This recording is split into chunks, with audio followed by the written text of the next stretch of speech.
آج ہم بات کر رہے ہیں جلال الدین رومی کے لازوال کام مثنوی مانوی کی۔ یہ صدیوں پرانی دانش آج ہمارے لیے کیا معنی رکھتی ہے؟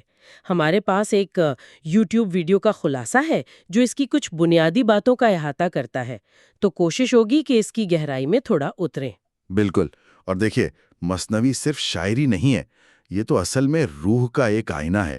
چھوٹی چھوٹی کہانیاں ہیں لیکن ان میں عشق، جدائی، خود کو پہچاننا، اللہ سے تعلق، مطلب بہت گہرے موضوعات ہیں۔ اور یہ کہ رومی خود 13ویں صدی کے اتنے بڑے عالم شمس تبریزی سے ملے اور پھر ایک صوفی شاعر بن گئے، یہ تبدیلی بھی تو غیر معمولی ہے۔ جی ہاں، وہ ملاقات، وہ صحبت، اس نے سب کچھ بدل دیا۔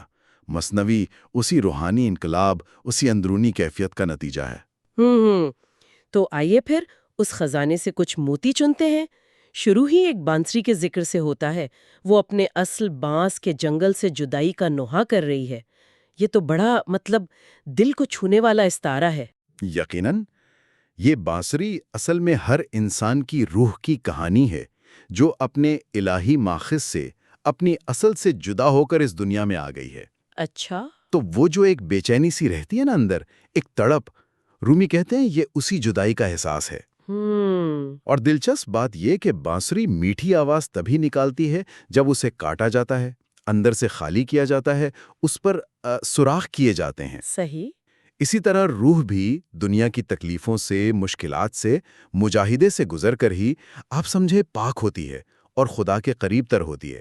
یہ نفس کو مارنے، خود کو سپرد کرنے کی علامت ہے۔ یعنی یہ جو مشکلیں ہیں، یہ اصل میں روح کو سنوارنے کے لیے ہیں۔ یہ تو بالکل الگ زاویہ ہے دیکھنے کا۔ اچھا، وہ جو دوسری مشہور مثال ہے اندھیرے کمرے میں ہاتھی والی، جی، کہ کچھ لوگوں نے ہاتھی کو چھوا اندھیرے میں، اور جس نے جو حصہ چھوا بس اسی کو پورا ہاتھی سمجھ لیا۔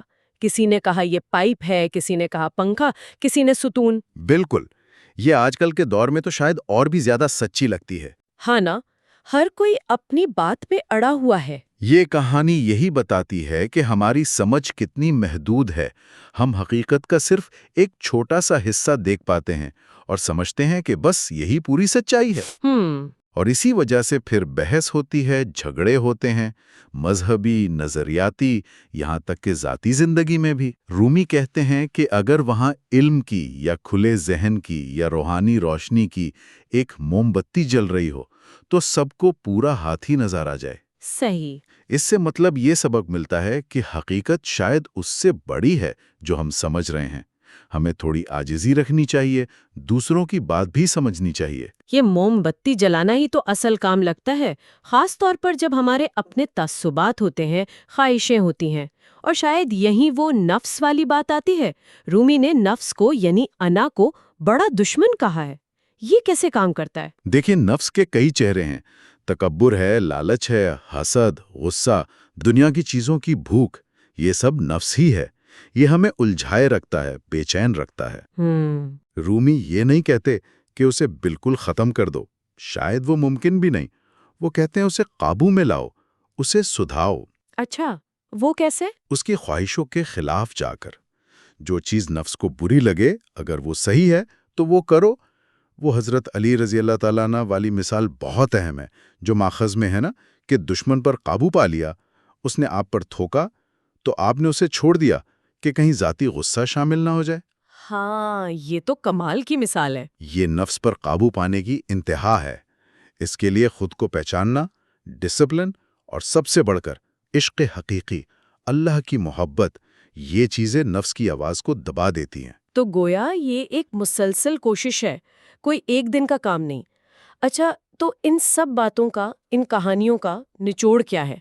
بانسوی کی پکار، ہاتھی کی مثال، نفس سے لڑائی، یہ سب ہمیں کہاں لے کر جاتی ہیں؟ یہ سب چیزیں اصل میں ہمیں باہر سے ہٹا کر اپنے اندر دیکھنے کی دعوت دیتی ہیں۔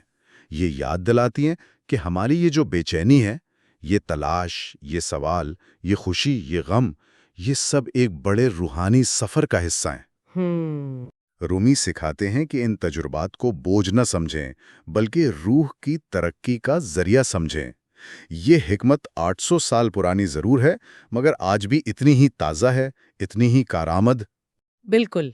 اور شاید یہ مان لینا ہی کہ ہم سب کسی نہ کسی اندھیرے کمرے میں ہیں، خود ایک روشنی کی طرف قدم ہے۔ چلے آخر میں سننے والوں کے لیے ایک سوال چھوڑ جاتے ہیں۔ اگر ہم سب کا سچائی کو سمجھنا ہاتھی کے ایک حصے کو چھونے جیسا ہے، تو وہ کون سی موم بتی ہے جسے ہم آج روشن کر سکتے ہیں؟ کون سا علم، کون سی سوچ، کون سا عمل جو ہمیں تھوڑی بڑی تصویر دکھا سکے؟